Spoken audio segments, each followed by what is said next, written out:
Rodrigo de Jaga wants it back. He gets it back and leaves it through for Holtby. Oh, it's off the line.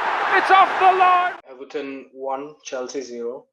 And I think this is another game where just hard work, tenacity, and the will to win ultimately gave Everton that win. They were on fire.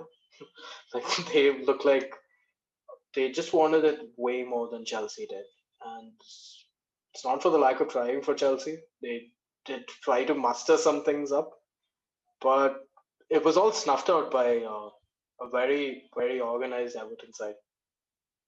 Oh yeah, 100%. I think if we're gonna talk about if we're gonna talk about Everton first, like you said, intensity, it was there. There was tracking back for the first time on the right hand side, time because James wasn't there. So and also Richarlison he was like a powerhouse. He was like a hungry dog. He was just everywhere. If I'm gonna be critical, I didn't really think his offensive performance was that great. He was pretty selfish at times, and whenever there was a pass that he could have made, he didn't really want to make it. It felt like he really wanted a goal. He was kind of salahing it a bit, and it just seemed to me that he wanted to make this a little bit more about him when like DCL is kind of getting most of the attention. And I mean, I'm not gonna take away anything from his defensive game because I thought like the way he hounded down players and like the way he supported Godfrey on that right hand side, and it was really good. But I feel offensively, I've seen him do better. Yeah, George. So I had issues. I didn't quite hear most of what you said. So I'll edit that out anyway. And what were you? What were you talking about in the end? Richarlison and how defensively he was Okay, good, but George. Mm-hmm. offensively he wasn't that great. Yeah. Yeah, and okay, let's move on from there. And then on the other flank, we had Iwobi, who was doing really good work, being a nuisance to those Chelsea players. However, whenever he used to get to the byline or had to make a pass more than 5 yards, time and time after again, his final ball is just so poor. It's so poor, and I think we spoke about this maybe in private, after the last game that Everton played. Why? How does this even happen for a professional footballer that consistently you can't put in a cross or make a 10-yard pass? It baffles me. Yeah, and I think it was like 40 million from Arsenal. That's a pretty hefty price tag for someone like him. I mean, you know what I can give him? I can give him a bag of tricks. That's what he has. He has that in his locker.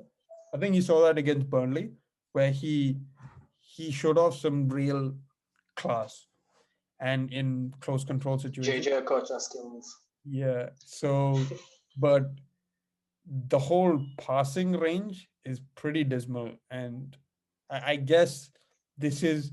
I guess for Ancelotti, it's kind of like, what do I do? Do I pick someone who is got a wand of a left foot, bet whose passing range is insane and probably the best in my squad, but doesn't track back, or do I get someone who's more of like a nuisance who will track back, who will provide cover for that right hand side?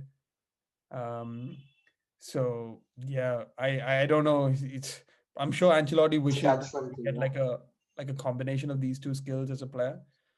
But yeah, I have I no guess that would be Richarlison on the other side. probably. He is the Yeah. perfect example of that type of player.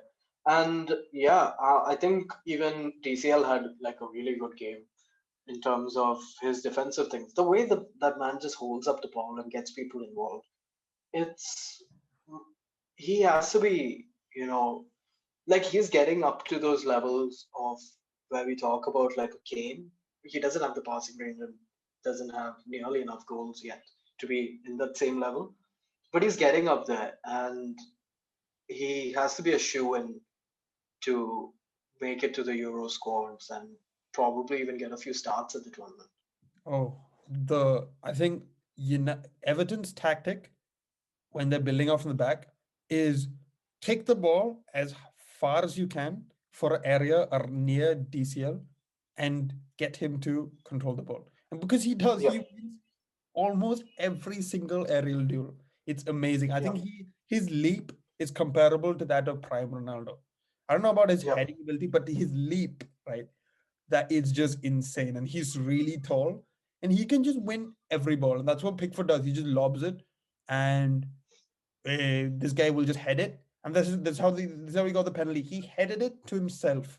Like that's just Yep. insane. I haven't seen that stuff. Like he headed it not even like toward him. He headed it away from himself and still got to the ball and won a penalty. And yeah, he almost got a penalty in the second half as well, but it was just chalked off for offside. So his, like you said, his abilities and the way he's growing as a player and how Ancelotti is nurturing him is is frightening. And if Everton can keep a hold of him, he will he will be a really, really important player for Forced to be reckoned with. force to be. And this was something that I had actually written about when I was previewing the season. The transformation of Calvert-Lewin under Ancelotti. And, well, I would like to say, first of all, I'm happy to see that I was right in my prediction. But I guess it was an easy prediction to have, seeing how he did end last season. You could see that, dude, he has that innate confidence, that confident aura around him at the moment. And his all-round play, if he's not scoring goals, like he didn't have that many chances in this game to get a goal himself, but he is able to just get his boys involved, and yeah, ultimately, I feel that's what allowed them to win the game. Obviously, it came from a penalty that he won. And let's talk about that penalty. Sigurdsson back in the side, cool as you like, just absolutely passes it past Mendy. Yeah, Ice in his veins from the Iceman.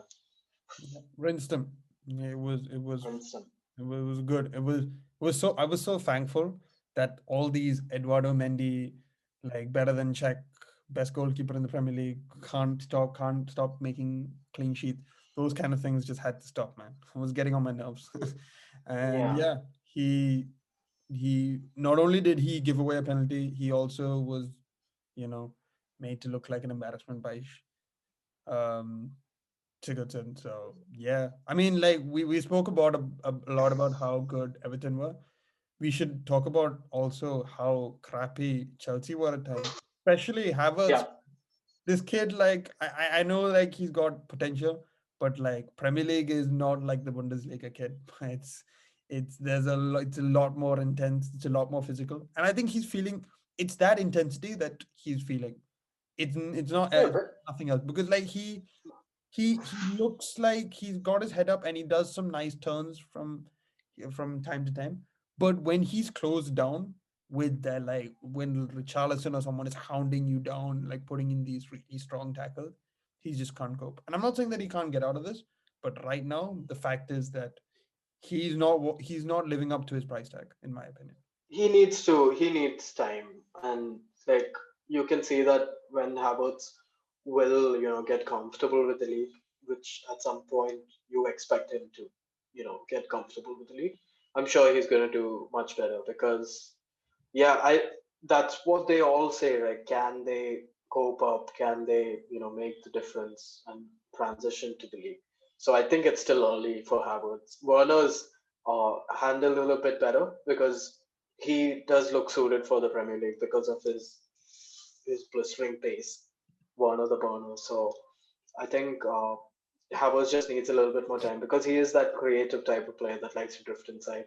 But I would like to say I think they missed Ziyech in this game. You Yeah. know, Ziyech coming off that right side, he just makes things happen, and they didn't have anyone who could do that in this game. Mount was, I don't remember if he had that many. He didn't even find himself in those pockets of space that he could create from. And again, Chilwell, I didn't think Chilwell had a particularly good game. Reece James was doing most of the uh, crossing and the dangerous play, I would say. So, yeah, I don't think like Chelsea are going to think about this loss as much as we are at this moment. I think they are a much better team than they showed. Uh, and we would probably see a comeback in Oh this yeah. festive period. Probably. And like, yeah, also Pulisic, I think that they really missed him as well, because the way that he provides width to Chelsea, I don't think Werner can do it the way that Pulisic Yeah. can. I mean, yeah, Werner is usually playing on the left hand side instead of down the middle, because Chelsea like to play with the target man. But Pulisic plays that role that Lampard wants from his left winger much better than Werner. And Yeah. so they really miss him. And I think he's back. He's back in the squad for Wolves. So yeah, More once than anything else, I just want to touch upon that. I don't like to see Werner play that wide, even at his days at Leipzig. When he used to create those chances, when he used to come inside and receive the ball of Yusuf Poulsen, and you can easily set them up in a similar sort of way with Giroud or probably even Tammy holding up the ball. Both of them are decent at it. Giroud much better than Tammy because he's just been there and doing that for way longer.